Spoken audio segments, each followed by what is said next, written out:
Nous allons maintenant passer à une première présentation de cette matinée. Nous avons la chance d'avoir des présentateurs, des personnes qui se sont portées volontaires pour venir échanger sur la cabine. Alors, je vais vous présenter les deux premières personnes qui vont venir présenter. Tout d'abord, Fabrine Fichot, qui a débuté comme PNC chez Proteus Airlines, puis Air Liberté et AOM, et qui est rentrée chez Air France en 1994. Chef de cabine en 2002 et chef de cabine principal depuis 2018. Pour l'accompagner, Christian Villard, commandant de bord, jeune commandant de bord retraité ou commandant de bord jeune retraité, à vous de décider. Entré à Air France en 1986 comme OPL Boeing 737, puis CDB en 95, qui a volé sur 340, 330, 380, 737 et 747, et qui a terminé instructeur pilote de ligne depuis 1996. Je vous accueille avec un grand plaisir. Merci pour votre investissement et je vous laisse la présentation. Merci. Bonjour à toutes et à tous. Alors, on va passer les premières. Voilà. Bonjour à toutes et à tous. Donc, nous sommes très heureux de venir présenter avec vous cet accident que nous avons eu en 2017. Donc, j'étais le commandant de bord du vol AF66 qui faisait CDG Los Angeles. Et donc moi j'étais chef de cabine, j'officiais donc au pont supérieur sur ce vol le 30 septembre pour Los Angeles.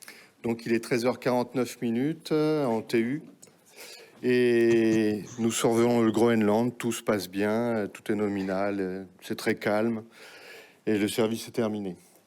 Voilà, donc nous, le service est terminé. La moitié de l'équipage donc a déjà commencé son repos. On scinde l'équipage en deux et donc une partie de l'équipage est en repos. Et moi, je suis avec l'autre chef de cabine et on est en train de parler pour mettre en place des stratégies pour avoir une garde pendant le vol. Voilà, nous sommes au niveau 370. On met l'avion en montée pour le 380. 18 secondes après, le moteur éclate. Une explosion non contenue avec le fan qui se désagrège. Donc des sensations au poste très fortes. L'avion fait une grosse embardée, beaucoup de vibrations. On n'arrive pas à lire les instruments. Les alarmes commencent à s'afficher aux écrans. Une précision sur la 380, même en se penchant à la fenêtre, on ne voit pas le bout d'elle. Donc nous, on n'a aucune vision sur le moteur qui vient d'éclater. Voilà, donc oui, vas-y. Je me trouve juste derrière la porte du cockpit à ce moment-là, en fait, en bas des escaliers. Et tout à coup, une sensation d'avoir percuté quelque chose en plein vol, histoire d'essayer de se dire qu'on est à 10 000 mètres d'altitude et qu'on percute quelque chose en plein vol. Donc, on perd un peu le sens de la réalité. Et tout à coup, beaucoup de vibrations, je suis déséquilibrée, je tombe. Et pour te sortir la torpeur, tu as un passager qui t'interpelle. Voilà, qui hurle en haut des escaliers du pont supérieur. On a perdu un moteur, il y a le feu. On a perdu un moteur, il y a le feu. Et moi, j'ai mon iPad dans les mains à ce moment-là et je sans réfléchir, je lui tends mon iPad et je lui ordonne d'aller en lui ordonnant, allez me prendre une photo de ce que vous voyez et ramenez-moi vite la photo.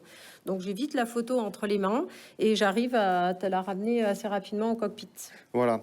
Et donc, comme je disais tout à l'heure, moi, je n'avais aucune idée de ce qui était arrivé au moteur. En voyant la photo, je m'aperçois que c'est très grave, hein, puisque dans beaucoup de cas, une explosion du fan a conduit à un crash.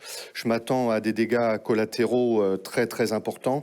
Donc, tout de suite, avec les deux copilotes,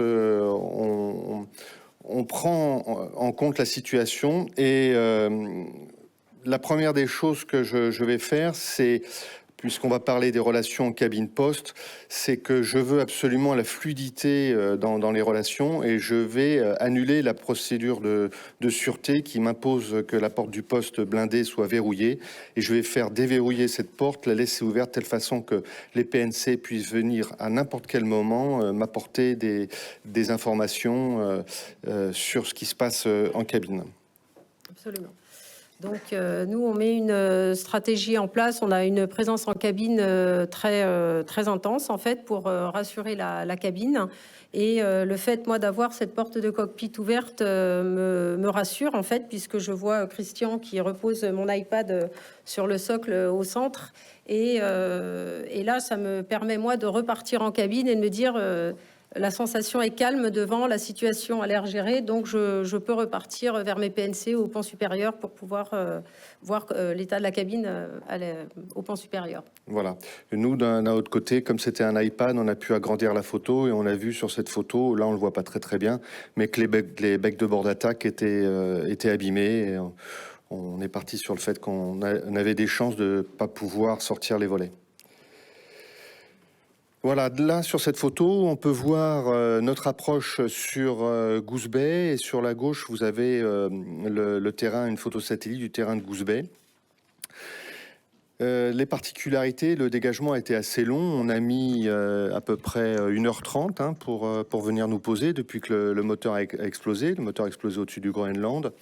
Et avec les chefs de cabine, on va parler de quel type de préparation cabine on va effectuer. Et donc, je te laisse, Fabrine, présenter les préparations. D'accord. Donc, nous, pour préparer une cabine, voilà, quand il y a une urgence, on décide avec les pilotes si on met en place une prépa cabine phase 1, 2 et 3. On peut passer de la 1 à la 2 à la 3 ou passer directement à la 3, suivant l'urgence. Et donc, il est décidé de faire une prépa phase 2. Voilà, parce que la différence entre la phase 2 et la phase 3, c'est que la phase 3, on va envisager très fortement soit un crash, soit une sortie de piste, et on va mettre les passagers en position de crash, c'est-à-dire la tête sur les genoux.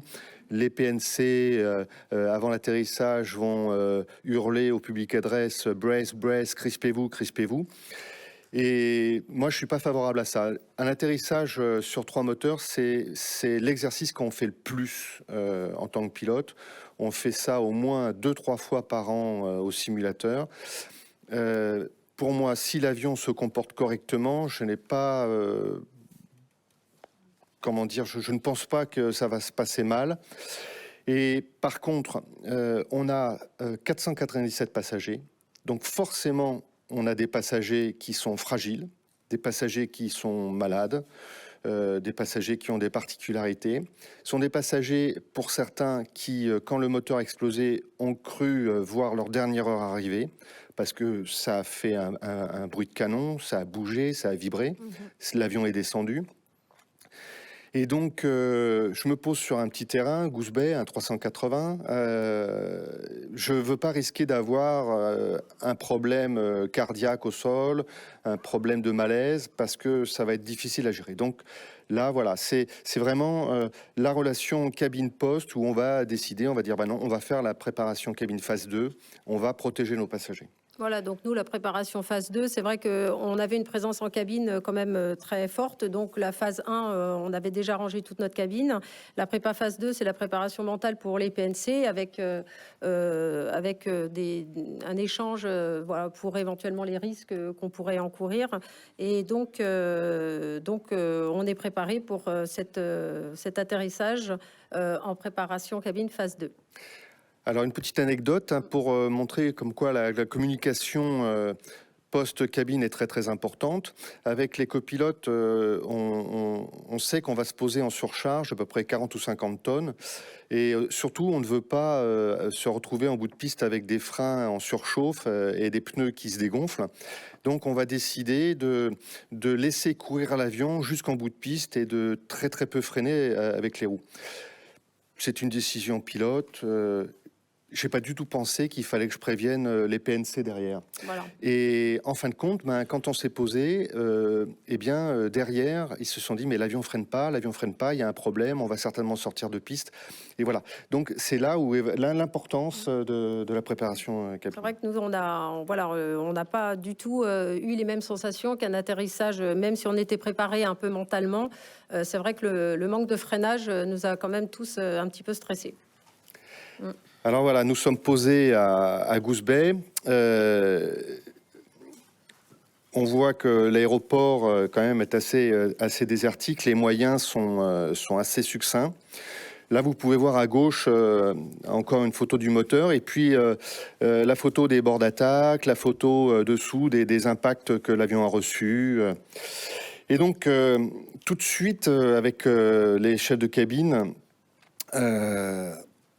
on prend en compte le fait que maintenant, le problème majeur, le problème principal, ça va être de gérer les 497 passagers parce qu'on va rester longtemps au sol. La compagnie m'a prévenu, ça va pas être facile de venir chercher les personnes. C'est quand même un A380, c'est pas rien, 500 passagers. Et en fin de compte, les passagers vont rester 17 heures dans l'avion avec nous. Voilà, donc là, on a toute une communication entre nous pour pouvoir anticiper. Donc, on n'avait pas, nous, en tant que PNC, on avait un deuxième service à faire sur Los Angeles. Donc, on a décidé de faire ce deuxième service donc pour rassurer et puis occuper les passagers à bord. Ensuite, on a appris toutes les particularités passagers. On a appris, donc on avait un petit bus, comme vous pouvez voir, donc de à peu près 20 passagers. Donc, on a essayé de faire un tour à tour avec les passagers. Donc, ça a été un petit peu compliqué à Oui, pour gérer. qu'ils aillent fumer à l'aérogare. On s'est dit, il faut qu'on gère les fumeurs. Donc, on a eu une très bonne entente avec l'aéroport de Goose Bay. Ils étaient d'ailleurs très très contents qu'on garde les passagers à bord et qu'eux, ils n'aient pas à les gérer. La boîte Air France n'a pas pu trouver plus de 30 chambres d'hôtel à Goose Bay. Et même en mettant 3 personnes par chambre, ça fait que 90 passagers. Il m'en restera 407 à gérer. Et donc, l'aéroport nous a fourni une navette pour emmener les passagers fumer, et ça a été très bien. On a donc défini des mesures entre nous. Donc, on a supprimé l'alcool, bien sûr. Vous avez fait le deuxième service, mais on s'est vite rendu compte qu'on allait manquer de nourriture, et on a commandé des sandwichs. Ça paraît pas compliqué, mais commander 500 sandwichs dans une structure qui est faite pour accueillir 80 passagers, si vous y prenez pas 4 à 5 heures avant, vous ne les aurez pas. On a décidé de remettre la vidéo. Ça paraît très simple, mais un avion moderne, la vidéo, ça se met pas comme ça. Sur un avion moderne, l'avion autorise les passagers à regarder la vidéo quand il est en l'air. Donc il a fallu tromper l'avion, lui faire croire qu'il était en l'air, lui programmer un vol fictif, telle façon que l'avion autorise les passagers à regarder la vidéo. Tout ça, ça a été fait en concertation entre la cabine, le poste. Tout le monde a amené sa petite idée, comment gérer, comment faire. Voilà, entre PNC, on a fait des tours de repos. Donc, on a obligé d'ailleurs pour que chacun puisse prendre du recul, un petit peu se reposer. Ce qui est bien, Christian, c'est que Christian a fait le tour de l'avion, du pont supérieur jusqu'en bas pour rassurer chaque client. Tous les passagers, tous les passagers, leur expliquer pourquoi on était là, pourquoi ça prenait du temps, etc. etc. Donc, il y a vraiment eu un échange. Je leur ai dit... Voilà, nous sommes posés à Goose Bay, on est en sécurité maintenant, il n'y a plus de soucis. Et puis je viens de vous offrir une très belle anecdote à dire pendant les 10 prochaines années. Et ça, tout de suite, je voyais que ça plaisait. Voilà. Donc ça a été... Voilà. Et on a notre chien en soute. Voilà, on avait un passager qui se faisait beaucoup de soucis pour son chien qui était en soute. Donc vous êtes venu me dire, il se fait du souci, il va pas bien. Il faut savoir que dans un avion de 500 passagers, c'est quand même un gros étui à cigares, les gens sont serrés. Un problème peut faire boule de neige, un passager qui stresse, communique son stress à quelqu'un d'autre. Donc on a décidé d'aller chercher le sien en soute. Mais c'est pareil, on est sur un gros avion, la soute elle est à 4 mètres de haut, il faut un loader pour y accéder, donc il faut trouver quelqu'un qui conduise le loader, et puis après il faut trouver quelqu'un qui sache ouvrir une soute, parce que moi je ne sais pas ouvrir une soute sur un avion. Et c'est pas une poignée toute simple. Voilà. 3 minutes, bon, c'est bien. Généralement, on dépasse toujours le temps. Voilà. Eh bien, voilà. Donc, nous sommes à la fin. Les passagers et nous-mêmes avons passé 27 heures en cet avion. On a dû faire un embarquement bord à bord avec d'autres avions qui sont venus les chercher. Donc ça a été aussi un peu compliqué à mettre en place. Voilà. Et pourquoi compliqué? Parce que aujourd'hui, vous rentrez pas dans un avion, vous ne vous asseyez pas n'importe où, il vous faut une place, une carte d'embarquement avec un numéro de siège. Et nous, on peut pas, puisque c'est un 737 qui est venu chercher une partie des passagers et un 777 qui est venu chercher l'autre partie des passagers. Les places ne sont pas les mêmes, donc les gens ne peuvent pas utiliser leurs cartes. Il a fallu refaire toutes les cartes à la main. Heureusement, Air France, qui est une compagnie majeure, a affrété 2 avions d'affaires qui sont venus nous amener 2 personnes de Montréal et 3 personnes de New York. Et puis en plus, on avait des passagers qui étaient des personnels sol d'Air France à San Francisco. On les a mis à contribution. Tout ça, c'est de la relation, cabine. Et voilà les dernières photos. Voilà l'équipage, on est arrivé à l'hôtel. On est arrivé à l'hôtel, il était 8h30 du matin et on a dû libérer les chambres à, on nous avait dit 11h, on a négocié de les libérer à 13h. Voilà. Voilà. Ben, écoutez, merci. Merci pour votre écoute.